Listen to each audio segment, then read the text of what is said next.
Are we the masters of our own destiny, or are we bound by forces beyond our control? Our past, our family, our traumas? In SaGa Frontier 2, two lives unravel across generations. Gustave the 13, a man rejected for something he cannot change.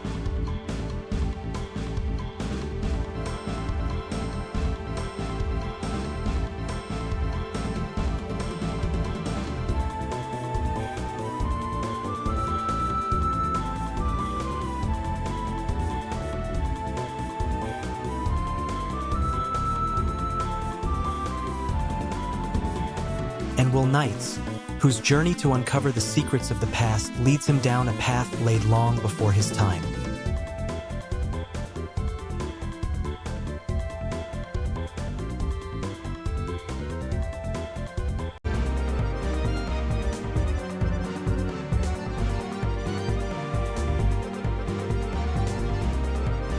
Through their stories, the game asks us, can we break free from the weight of trauma and legacy? Or are we destined to follow the paths carved out for us? In the worlds we explore, every choice we make, every challenge we face, reveals something deeper, not just about the game we play, but about ourselves.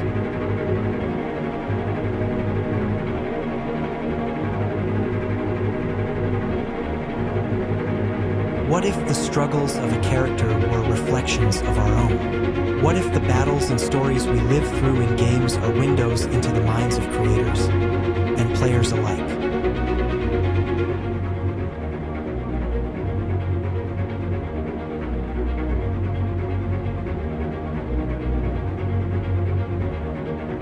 Here, we don't just play games, we unravel them. Through the lens of philosophy and psychology, we dive into the soul of each story, each decision, and maybe find a piece of ourselves along the way. Welcome to Anima Chronicles, where gaming meets the soul. In this episode, we'll explore the philosophical tension between determinism and free will, and the psychological impact of personal and intergenerational trauma. How do these forces shape our decisions? And more importantly, can we ever truly escape them?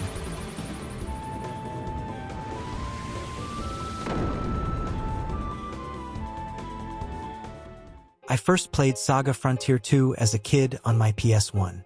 I had no idea what was going on, but I was completely blown away by the beautiful hand-drawn graphics. Everything from the characters to the world felt magical, even if I couldn't grasp the story. It was also one of the hardest games I'd ever played back then.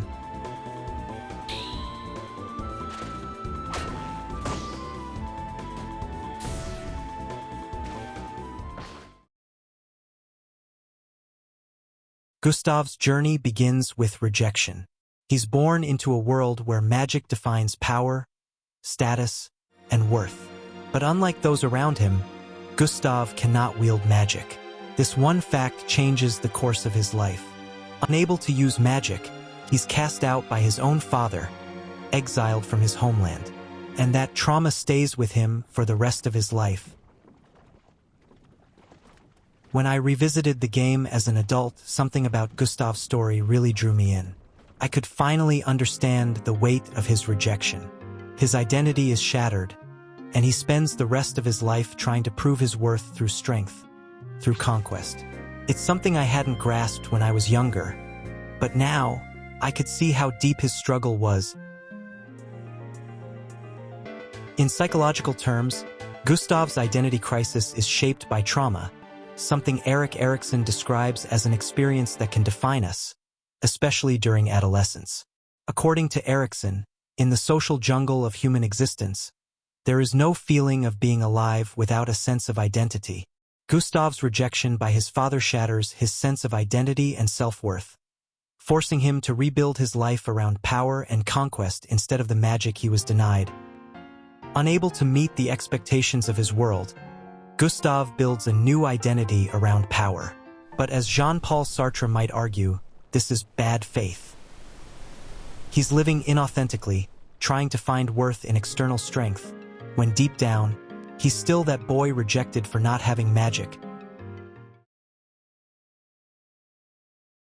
I've always found Gustave to be one of the most compelling characters in the JRPG genre. He's flawed, he's haunted, but he's determined. Even as he rises to power, you can feel the weight of his trauma still lingering. He may never truly escape it, and that's what makes him so human.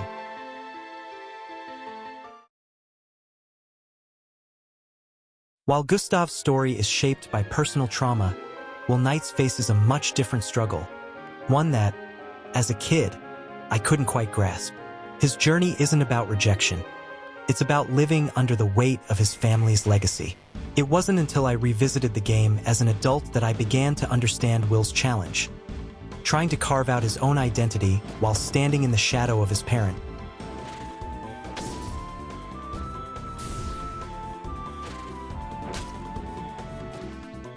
The Knights family has always been connected to the mysterious egg, a powerful artifact that has brought suffering across generations.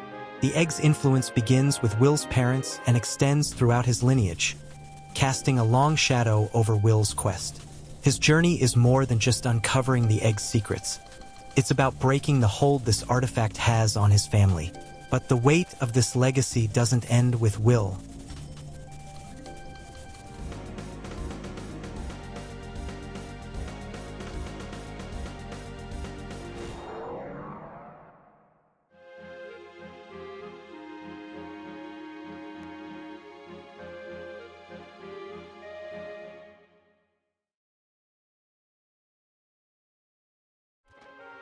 Wil's son, Wil Knights, inherits the same burden. Rich's journey continues the family's relentless pursuit of the egg, further tying him to the curse that has haunted their lineage. Rich's story shows how the legacy of the egg pulls multiple generations into its orbit, making you wonder, can anyone in the Knights family truly escape the destiny imposed on them by their bloodline?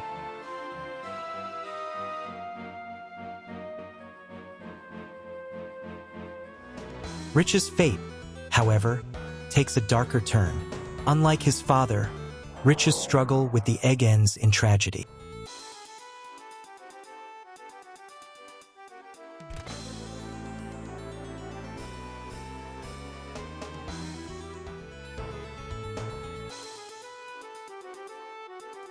He dedicates his life to battling the same dark forces that plagued Wil, but his resolve ultimately leads him to his death.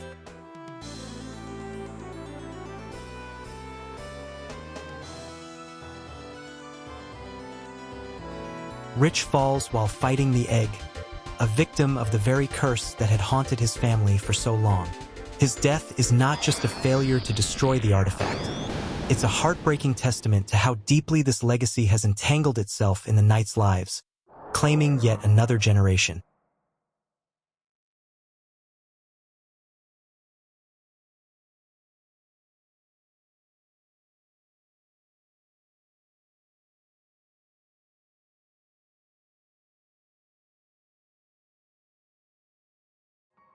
But Rich's sacrifice, though tragic, sets the stage for his daughter, Ginny, to continue the fight. In death, he passes on both the hope and the burden of freeing their family from this cycle of destruction. Rich's death brings the curse closer to its end, and it is this sacrifice that enables Ginny to finally face the egg with the strength of those who came before her.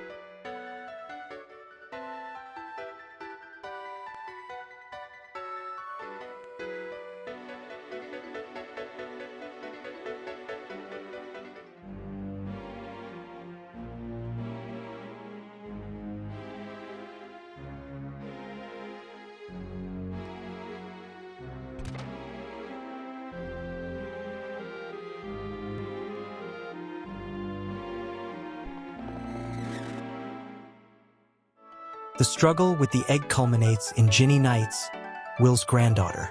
Ginny is the one who ultimately confronts the egg head-on and ends its cycle of destruction. Her story represents the final act in the Knights family's generational battle, bringing closure to a curse that spanned multiple lifetimes.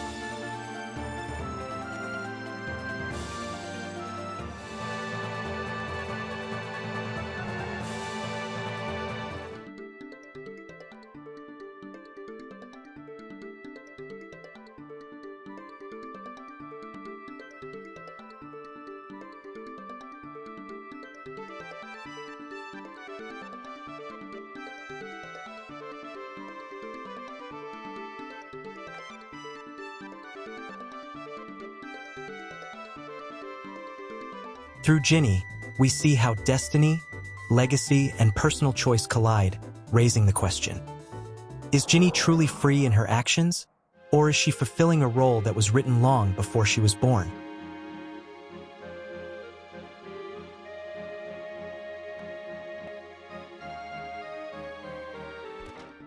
But Ginny's journey is more than just a continuation of her family's legacy. It's a reckoning with the weight of all that has come before her. As the granddaughter of Wil and the daughter of Rich, she inherits not just the burden of the egg but the hopes and sacrifices of her ancestors.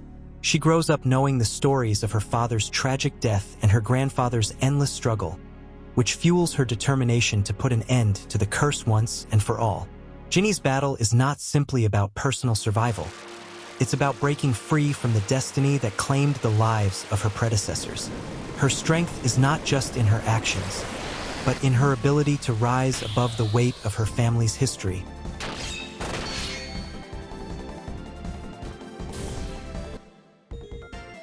When Ginny finally faces the egg, she does so with the knowledge of her father's sacrifice and her grandfather's tireless efforts. This confrontation is more than just the culmination of her personal quest. It's the culmination of an entire bloodline's fight for freedom. By destroying the egg, Ginny not only saves herself but also redeems her family, bringing closure to a curse that had defined their lives for generations.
Her victory represents a triumph of personal choice over destiny, of breaking free from the patterns of the past to forge a new path forward.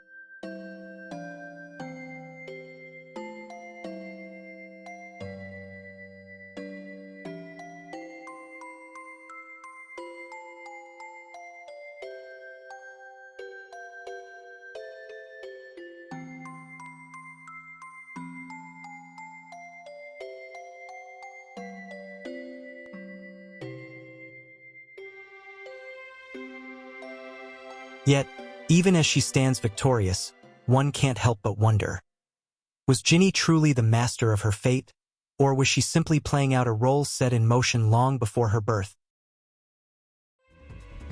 When I look back on Gustave, Wil, Rich, and Ginny, I see different kinds of struggles. Gustave's is deeply personal, a battle against the trauma of rejection.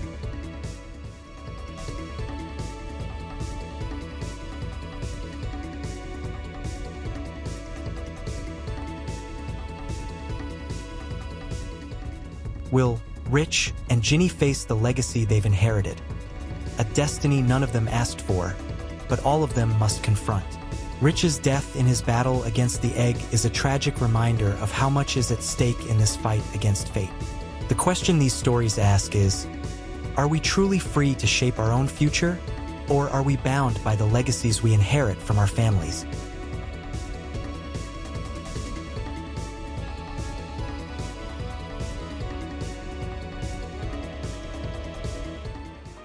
Philosophers like Jean-Paul Sartre remind us that man is condemned to be free, because once thrown into the world, he is responsible for everything he does.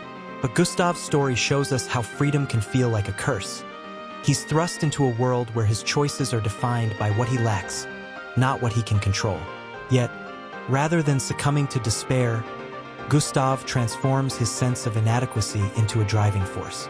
He overcomes what he lacks: magic, through sheer hard work, determination, and mastery of the sword. Gustave carves out a new identity for himself through military strength and strategic brilliance, proving that even without the power of magic, he can command armies and forge his own path. His story becomes one of defiance and resilience, showing that despite the weight of rejection, it's possible to rise above the limitations imposed on us by the world.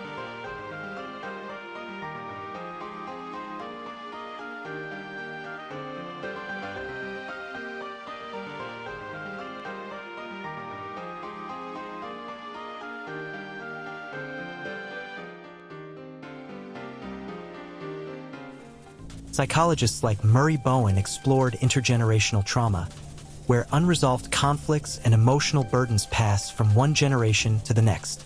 Wil's story, and by extension Rich's and Ginny's, is not just about discovering ancient relics. It's about healing the wounds passed down through their family. The burden of the egg and their ancestors' legacy are always there, influencing their choices at every turn.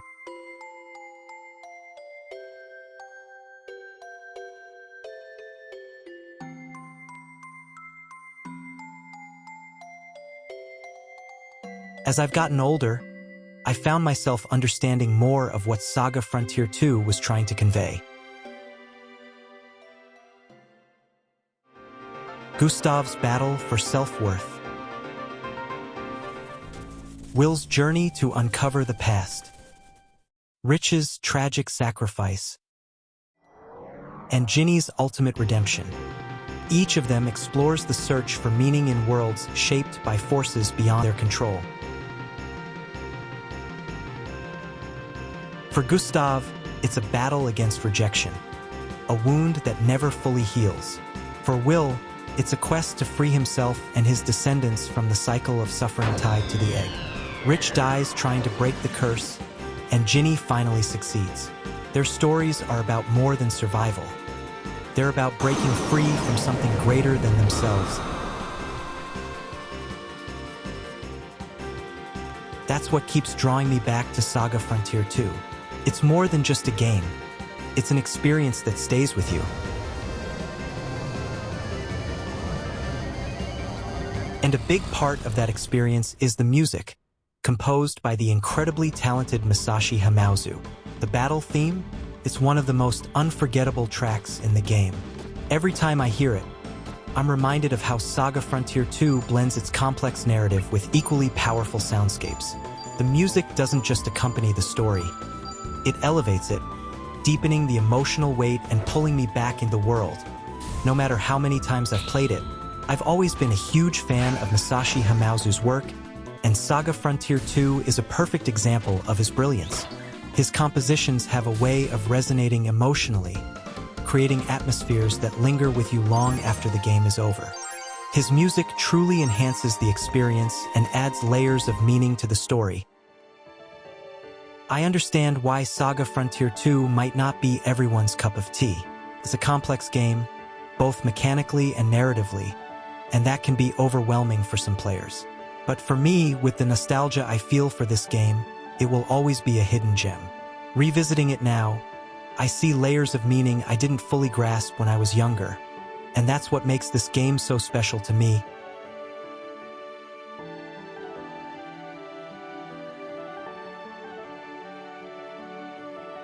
But maybe the real question is, How much of our lives are shaped by the past? How much is determined by the forces around us? And how much is truly ours to define?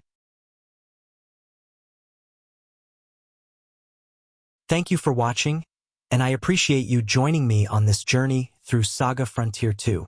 Your support means a lot, and I look forward to hearing your thoughts.